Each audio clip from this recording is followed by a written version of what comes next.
حضرت جابر بن سامورہ رضی اللہ تعالیٰ عنہ فرماتے، میں حضور کے پیچھے نماز پڑھا کرتا تھا اور خطبہ جمعہ بھی سننے کا موقع مجھے مل جاتا تھا۔ فرماتے تھے حضور کے خطبے بھی زیادہ لمبے نہیں ہوتے تھے، حضور کی نمازیں بھی زیادہ لمبی نہیں ہوتی تھیں۔ یہ ہے لوگوں کے ساتھ حضور کی نماز کا معاملہ، لیکن جب تنہا قیام کرتے ہیں تو اتنا لمبا قیام ہوتا ہے حتیٰ تتورم قدماہ، حضور کے مبارک پاؤں سوج جاتے ہیں، اور میرا رب رب ہو کے کہتا ہے، اے چادر اوڑھنے والے محبوب، ساری رات جاگا نہ کر، کبھی سو بھی لیا کر۔ اتنا لمبا قیام کرتے ہیں حضور۔ تو آپ کا انفرادی عمل آپ کی طاقت کے مطابق ہوگا، لیکن جب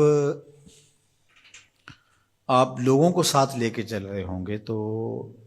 آپ پھر اس حساب سے چلیں گے،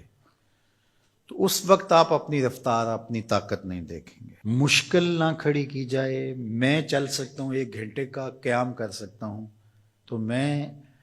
اپنے حساب سے سوچوں اور جو میرے پیچھے کھڑے ہیں ان کا نہ سوچوں، تو میں اس اہل نہیں ہوں کہ میں امامت کے مصلی پہ کھڑا ہو جاؤں، اس لیے کہ مجھے اپنے ساتھ کھڑے ہونے والوں کا خیال اور لحاظ نہیں۔ ہمارے دین نے ہمیں آسانیاں دی ہیں۔ بیمار پر جمعہ فرض نہیں کیا گیا، بیمار جماعت میں نہیں آ سکتا تو گھر پڑھ سکتا ہے، مسافر پہ جمعہ فرض نہیں کیا گیا، ظہر پڑھ لے گا، پڑھنا چاہے تو اچھی بات ہے۔ مسافر پر نماز عادی کر دی گئی ہے، نماز قصر ہے اس کے لیے، روزے میں اسے چھوٹ دے دی گئی ہے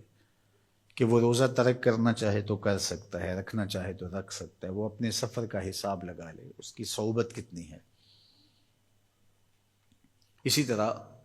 اور بہت ساری چیزیں ہیں شریعت اسلامیہ میں جس پر ہمیں چھوٹ دی گئی ہے، ہمیں سہولت دی گئی ہے۔ ہماری وہ چیزیں جو ہمارے اختیار میں نہیں ہوتی، ہمیں ان پہ پکڑ نہیں کی گئی۔ ان اللہ تجاوز عن امتی الخطا والنسیان وما استکرہوا، اللہ نے اس امت پر 3 چیزیں معاف کر دیں، غلطی لگ جائے،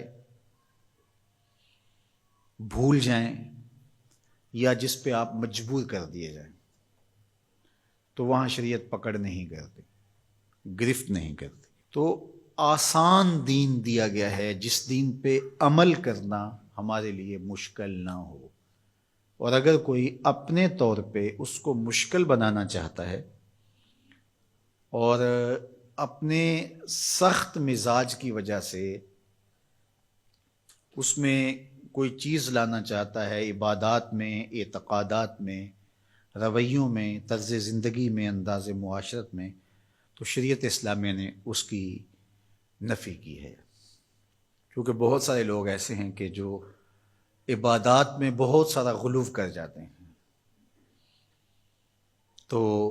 اس سے منع کر دیا گیا۔ یہاں غلو یہاں تک ہوتا ہے کہ وہ رہبانیت تک پہنچ جاتے ہیں، تو اس سے روک دیا گیا، اس سے منع کر دیا گیا۔ تو نہ کمی کی جائے اور نہ ہی زیادتی کی جائے، تفریط سے بھی روکا گیا ہے اور غلو سے بھی منع کیا گیا ہے۔ افراط و تفریط کی بجائے جو درست اور صائب اور معتدل رستہ ہے اس کو اختیار کرنے کی تلقین کی گئی ہے۔